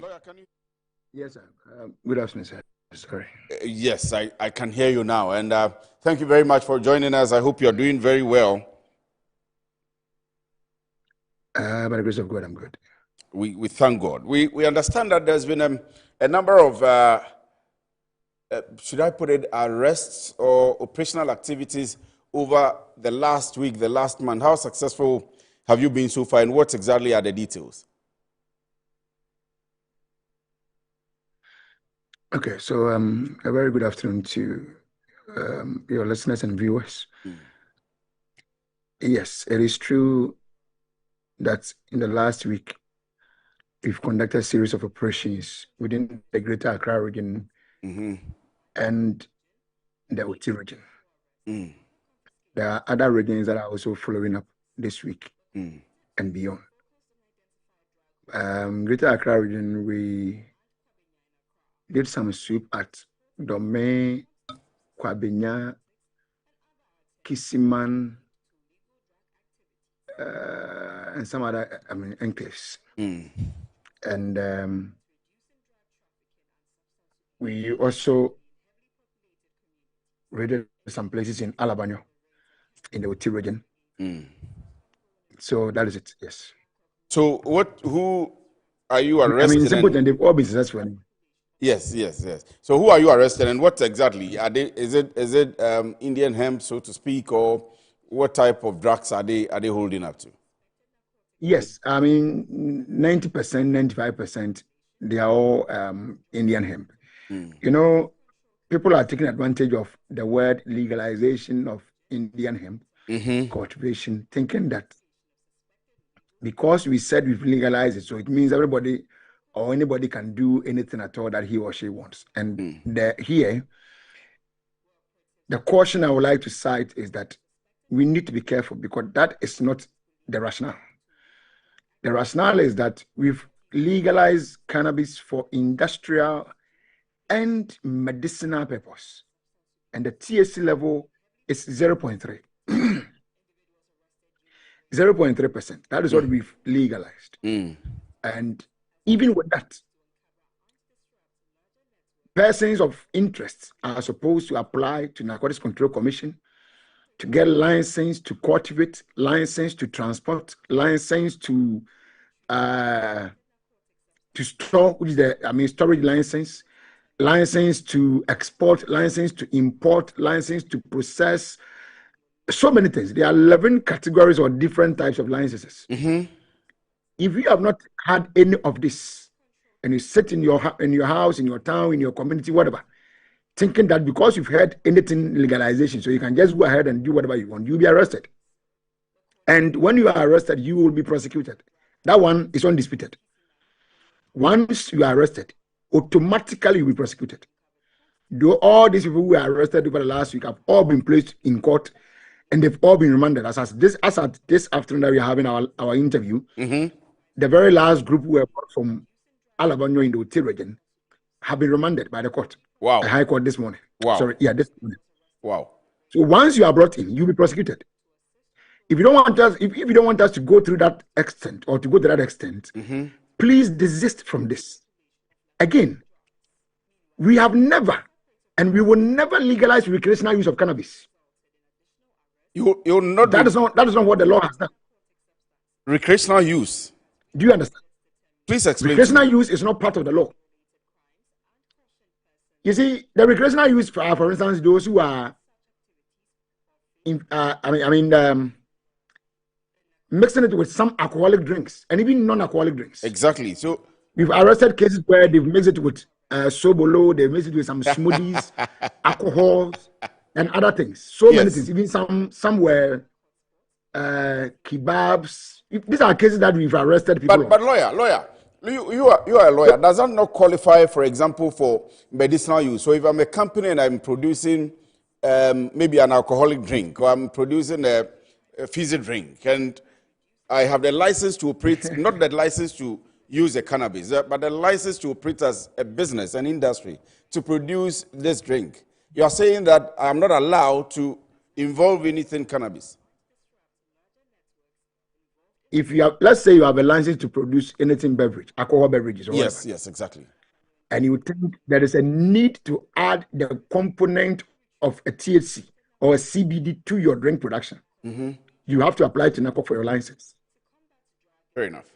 But if you sit in your pub somewhere, get some cannabis from any corner, any person to supply you, and then you start to mix it up with your own thing, do your own things at your own corner. Yes. Thinking that, that is all because you've heard they are saying they've legalized it, so you are on your way, you are doing your own thing. You have us to contend with it. That is the point I'm trying to establish. I understand you perfectly. We have not legalized for recreational use. Yes. And that anybody who continue to engage in cannabis for recreational use, we will be a thorn in your flesh. I'm sorry to say this, but that is the reality. No, I'm happy about you cracking the whip. I'm happy about you cracking the whip, but the fact that I still have a few questions. And let me begin from how many you've been able to arrest so far. So as of this interview, you are saying that even just this morning and last night, you have had cause to send some people to court who are on remand. So since you started the swoop, especially on the cannabis arrest, how many have you arrested so far in total? Oh, cannabis cases, we have a lot. We have even foreigners, South Africans, Nigerians, British nationals who were bringing them from outside, the likes of Thailand, bringing them in that have been arrested and they are all before court. Over 20 different foreign nationals who brought different breeds or some special breeds of cannabis from Thailand. One lady also brought some from South Africa and among other things. Canada, South Africa. They've all been arrested at it.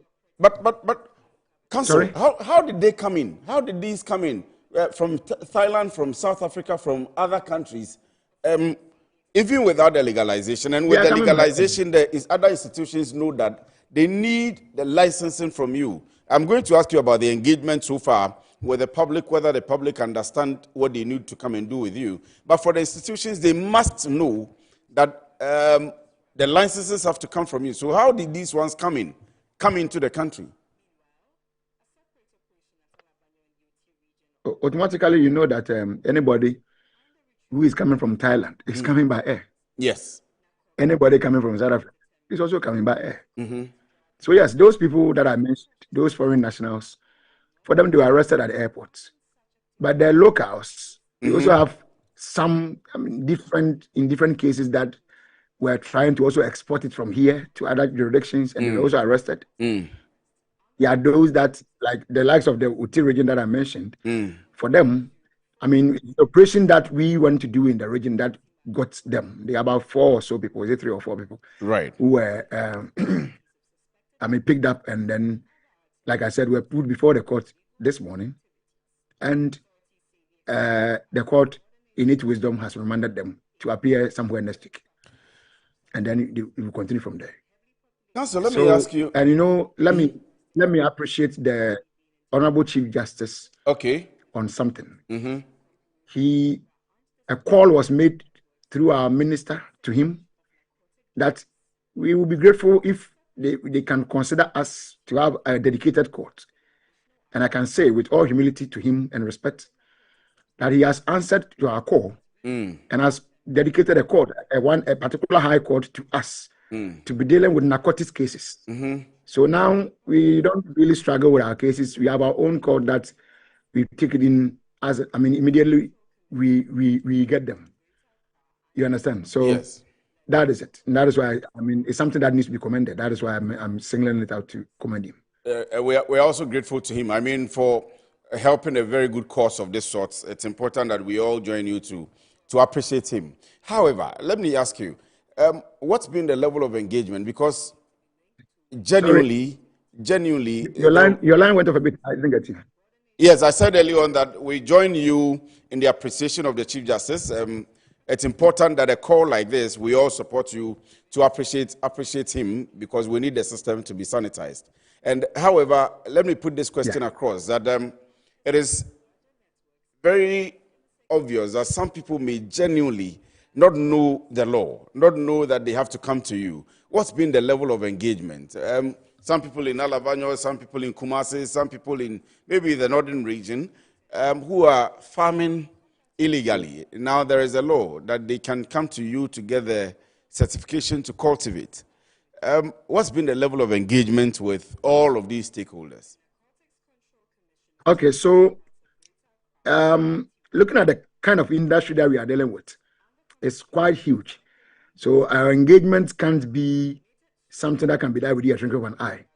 So it is ongoing, and every now and then we are engaging. Even this morning, I have met 2 different companies who, one of them is into the trading, one of them is into manufacturing of some product that may need some grades of THC in them for their products. And we have to take them through what they need to do to get a license and then produce genuinely and sell them without anybody coming after them. So as for engagement, we are some 2 are even calling on us genuinely. They are coming, they are calling at our offices voluntarily to make their own inquiries and then get to know the needed things to go and do. On the other hand, to you, the media, there have been several engagements with with us, with you guys. We've not just me. No, but you specifically. For some time I've not even been talking. No. We are not necessarily singling you out, but you specifically, 24/7, we are with you. We are coming into your office. You are sitting on Zoom with us. We are talking to you on phone. So, we need to appreciate you also on that level. Thank you. And our officers too. We've had a team of groomed officers who have been groomed on their communication skills and everything, who have also been going to other media platforms to engage the public, the local dialect in English and other things, for them to understand what we are doing and what they also need to do. So it's ongoing. We have been doing it. I mean, in fact, even this morning, my director of public affairs was on Kesben TV, Kesben FM this morning. Okay. So as for engagements, we've not stopped. We will continue to do it. But I mean, if anybody hears or sees these things, it is on to the person to approach us if you don't understand anything. Okay? If you don't understand anything, approach us. Let's take you through what you need to know, and then whatever you need to understand. And then do the needful. But it will be very unfortunate to just take the law into your own hands. Do whatever you want to do. And when you are arrested, that is why you get to know that, oh, I am Chumbarima, and I know this person and that person. So yes, please call Chumbarima to help me, call this person to help me, call that one. You become a bit reluctant because you must do the needful first. Yes. You must do the needful first. Yes. So I mean, Bible says,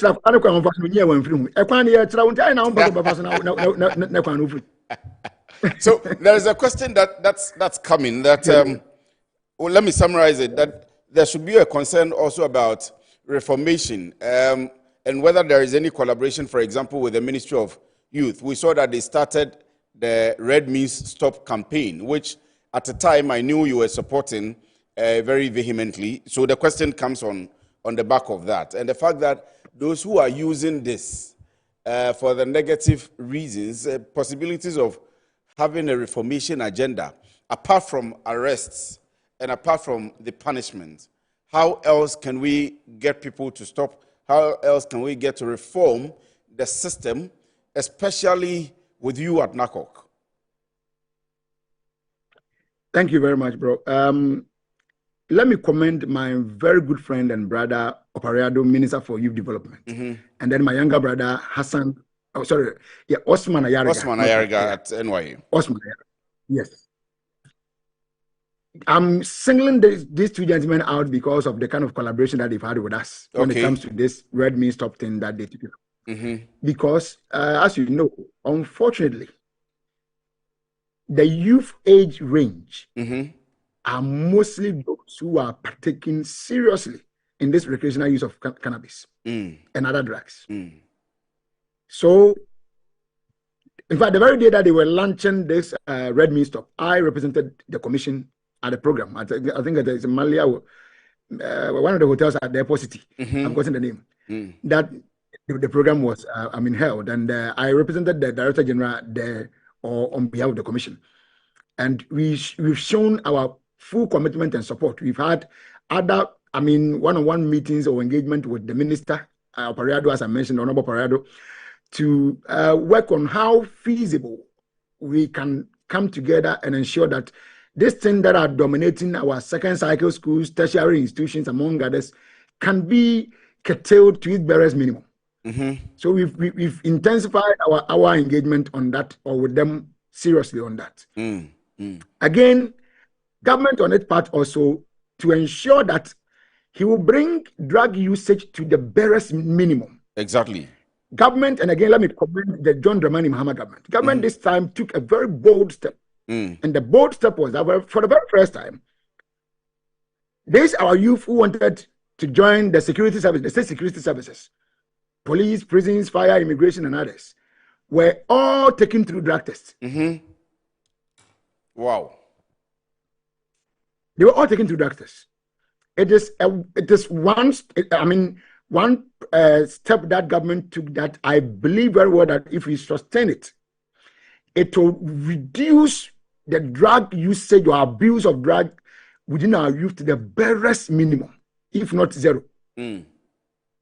Because now what is going to be is that if you finish your university or your secondary school and you want to be with any of these agencies, you have to go through the tests. At the back of your mind that you'll be going through drug tests, which will be conducted by only NACOC. Oh, but that's a solid one. And for that reason, that's a very solid one. Exactly. That is a splendid step taken by this government led by John Dramani Mahama, his successor John Dramani Mahama. That's a solid one. Very good. Because when we continue to do this, we are automatically breaking the chain of drug usage or abuse of drugs with the youth. Because now everybody will then abstain from using drugs, because you know that if I'm going to get a job here, this is what is going to happen to me. And then because I don't want to fail, or I don't want to say that I've been disqualified from going through, because of my drug usage, I will stay away from it. In fact, others are even of the opinion that, or the other views that, we should even do this across borders. Even if somebody is even going to work with Metro TV, you have to come and do that. But it's important. I think you see, the question I was going to ask you to close this interview was what progress you have made. When we met, the last time we met, we spoke about a lot of things and plans you had in place, you and the Director General had in place. And so I was going to ask you, before you brought this point up, about how and what the progress has been. How has it been for you so far, the government or your administration so far? Before I close, that was my last question to you, and I was going to say that in 1 minute or 2 minutes, you wrap up with that. But this point is very key for me and important for me, and I'm sure the next time we call you, we have to be detailing that. But let me still give you the chance to, maybe in 1 or 2 minutes, wrap up on how the progress of the fight against drug or your administration has been so far. Indeed, let me use this opportunity to commend some top officials, the likes of our Minister for the Interior, Honorable Muntaka Mubarak, the likes of the National Security Coordinator, COP Osman Razak, and His Excellency the President. Because the kind of support that we've gotten from these leaders is overwhelming. And it's making the work, no matter how difficult it is, very smooth for us. Because they are our backbone, they are our strength. So whenever you have their support in doing your things, you move with all force and speed. You understand?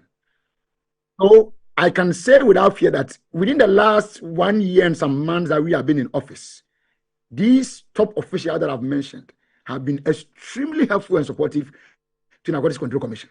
Without fear, without doubt. The evidence is so clear. The president is in full support and backing of us and the work that we are doing, and we sincerely and wholly appreciate him for everything that he's doing for us. NACOC was struggling, but if not for anything, under the leadership of John Dramani Mahama, within 1 year, 24 vehicles has been given to Narcotics Control Commission. 24? 24. Meanwhile, in 8 years, they had only 5. So I can't downplay the support the president is giving to this commission. And we're extremely grateful to him for the support. Same with this senior officials that I've mentioned. My minister, Honorable Muntaka Mubarak, and the National Security Coordinator, COP Osman. Okay. Splendid. Splendid. Right. But aside that, the internal leadership too, led by our General, Brigadier General Mante, he's giving us a solid leadership that, I mean, I wish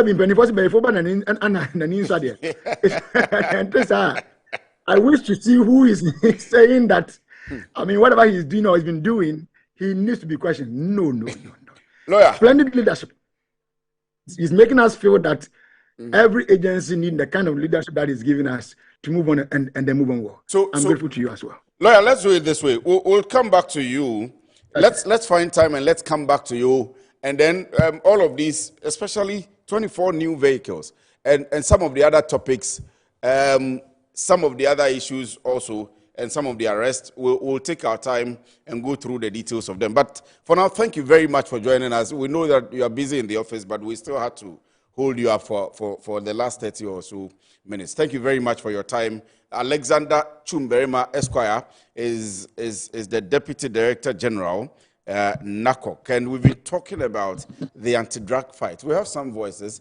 Let's play them for you. When I come back, it's about Savior, the trumpeter. I'm wondering what's exactly, whether it's just his mouth or, but stay with me, I'll be right back.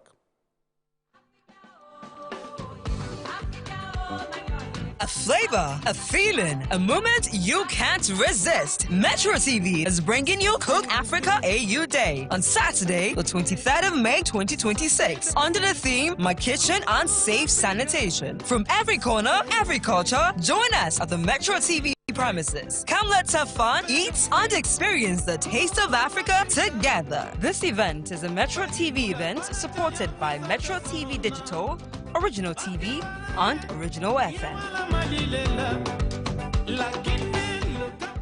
I like fufu. but I like to try milkshake from the American country. And then, like, the reason why I like it because I've seen it on TikTok, and then like matcha. People like usually drink it, they compliment it, and I would like to try it. I mean, having a child isn't that kind of bad thing. Me tak play for 3 days. Jana me did that me nya bedroom.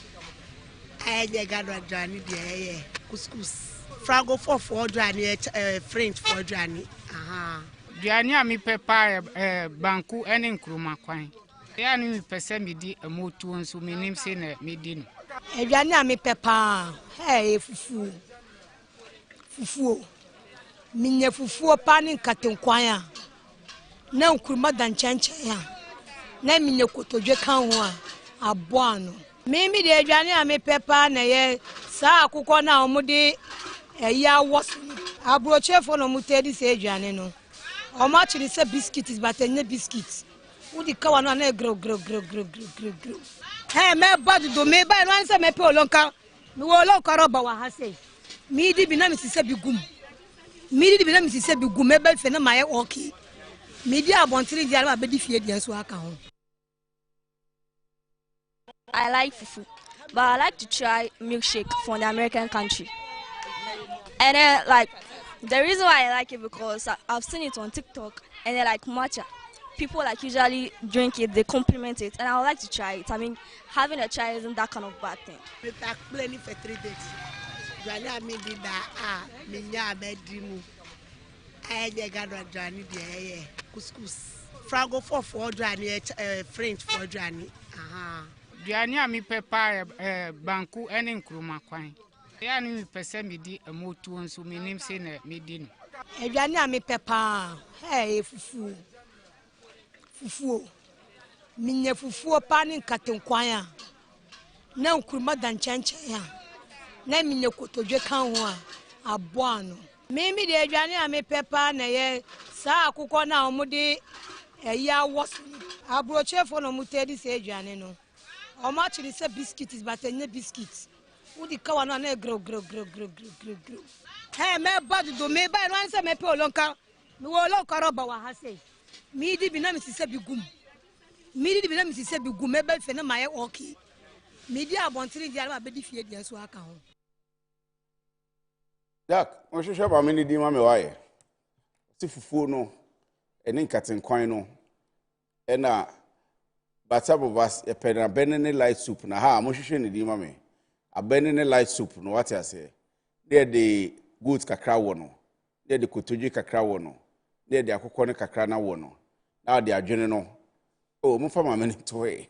O they are no. En so woni kakra na fe nya do ane okro no. What I say, you are na emu tre kakra. So this is exactly what's going to happen on Saturday. The AU Cook Africa Day, brought to you by Metro TV, Original TV, Original FM, Metro Digital. We call it the IMG Group's AU Cook Africa Day. You don't want to miss this out. So all of the people that have been talking and all of the bites that we've been playing to you are all representing here live on the premises of Metro TV. I am coming and I'm inviting you to be here.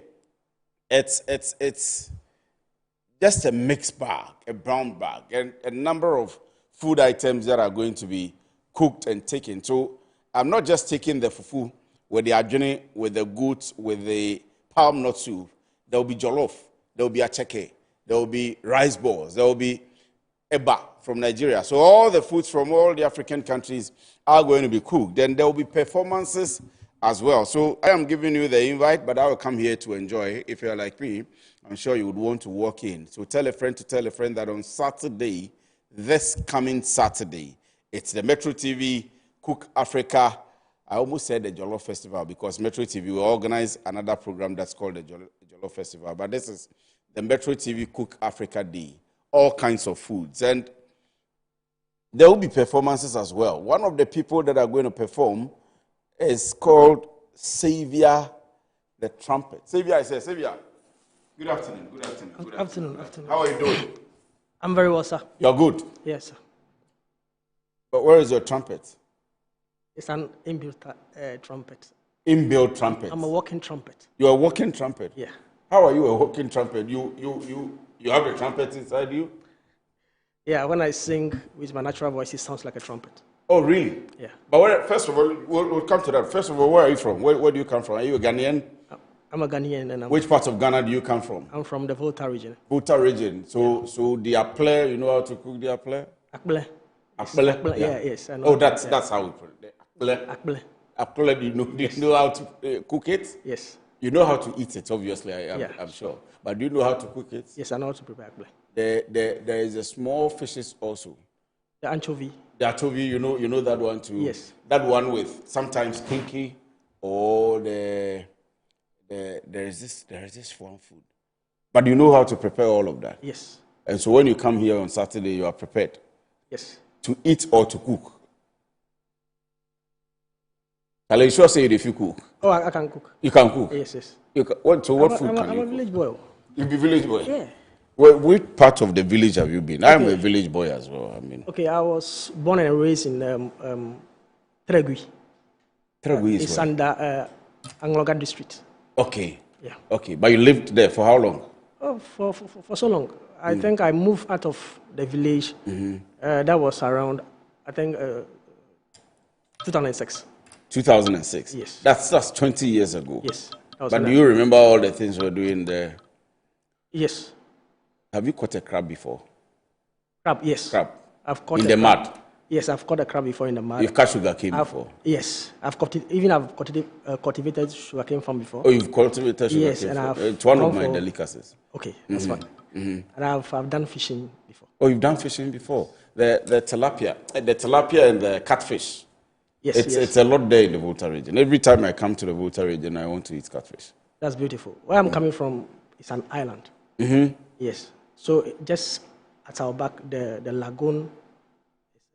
The Kita Lagoon, part of. Yeah. The Kita. So you are a water boy. Yes. Anyway, you are welcome. So you are going to be part of the Metro TV Cook Africa Day. What message do you have for everybody that's watching us or that wants to come? So what I want to tell everybody in the entire public is that they should come on Saturday around 9 a.m. to come and experience this particular event. It's going to be very awesome. A lot of people are going to come, so you have to come and be part of it. You know Banku and Okro. So Akple, as you say, is different from the Banku and Okro. Do you eat Banku and Okro as well? Because I tasted some in the Ho. And I've tasted some in, I think, was it Hohoe or, Joje or somewhere. And it's the best so far I've tasted, Banku and Okro. Okay, so what it is that, let me just give a small education here. Yes. The Banku is part of the groups of Akplen that we have. Oh, the family. Yes, we have a lot of Akplens. We have Ewokplen. We have Nyama. We have Wodemi. We have Amokple, and we have Mokuple. Charlie, we have to go to Alo. So the Moku one is what people call in the city as Banku.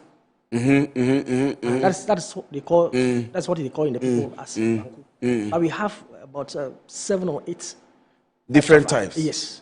So there is one also in the Odan area there.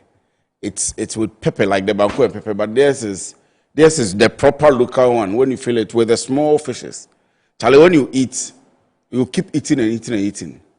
Yes. On the road to Aqua Safari, so the whole place is just that. Anytime I go to Aqua Safari, I make sure on my way back I have to buy. Wow. Charlie, so we have to go. When are we going? Anytime. But anyway, you said that you have a trumpet inside you. Yes. And so on Saturday you are going to be performing. What are you going to do? Can you give me a showdown? Yeah. Okay. Something. No, don't give me all, but something simple that will make people come. People should come and watch you perform. So let's see a sample of how everything is going to be like. High performance.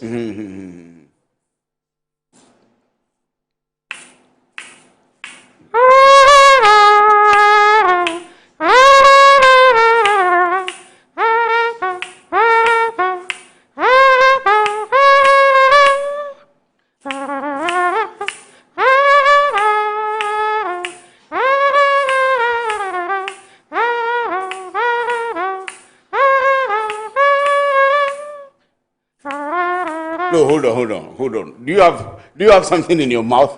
No, I don't have anything in my mouth. Ah. Like open my mouth? Yeah. So that is from.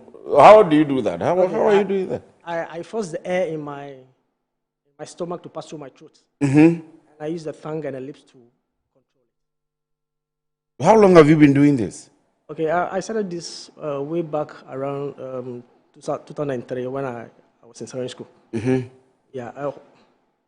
No, go on. Okay, so this very talent came to light when I was in school at that time. Actually, we were having a brass band in our school, and I had an interest to join them to learn how to use the trumpet. But along the line, I noticed that most of the trumpeters had their lips swollen and get injured because of the mouthpiece of the trumpet. So I told myself, this and I can't do it. Charlie, you don't want that drum Yes, on your mouth. Oh, my brother. But I was still having the edge because I love music. Yes. So one day in my sober moment, when I was thinking about the inconveniences that the use of the trumpet could pose to me, then God spoke to me that if people can use their mouth to whistle and make music out of it, then I can also replicate the sound of a trumpet. So whenever we closed from school and the band was rehearsing, I had to hide myself somewhere and I listened to the sound of the actual trumpet and I tried to mimic it. And you've been able to perfect it this way? Yes, it's been a long road. Wow. When I started, the sound was not coming like this. It was a different sound altogether. I had to reposition my tongue in my mouth, and when the sound started coming, I had to make sure that I added a trumpet vibration to it. So when I mention any song, you can sing with the trumpet? Yes, if I know the song, I can sing it. So what popular song do you know? Let me sing one, let's say, patriotic songs. Which one?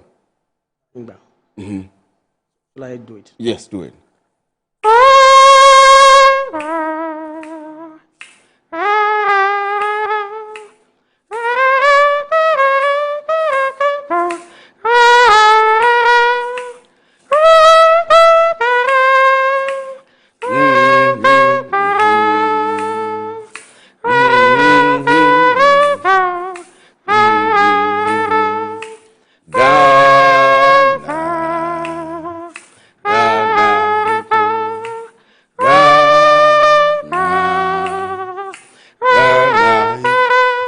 In fact, my voice is no good, so.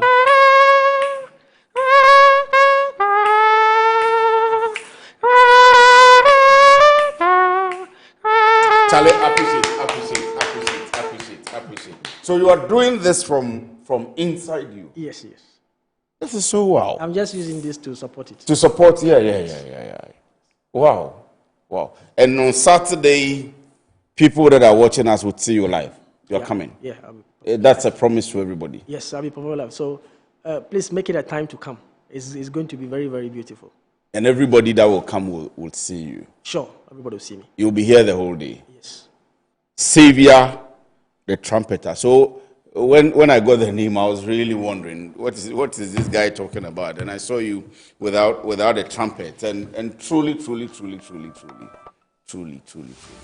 Do you want us to do the last one? In fact, our time is up, but maybe you can escort us, you can close us with one popular song again. Which song do you want to do? Maybe it could be a gospel or any song at all. Okay. So what's the name of the song? Okay. Oh, any song at all that you want. Okay. Unto the Lord be the glory. Unto the Lord be the glory, great things he has done. So let's go.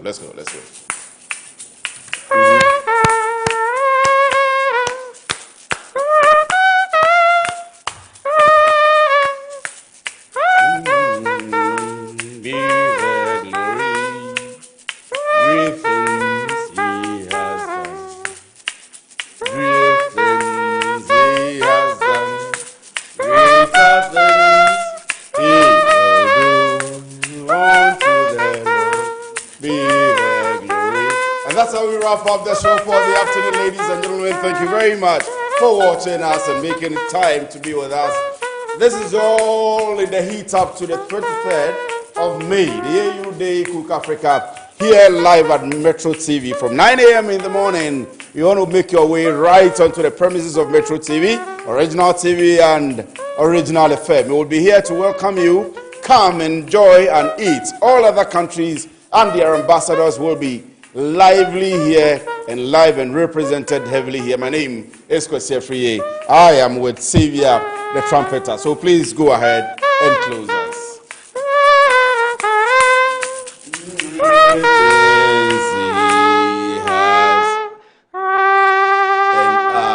Amen.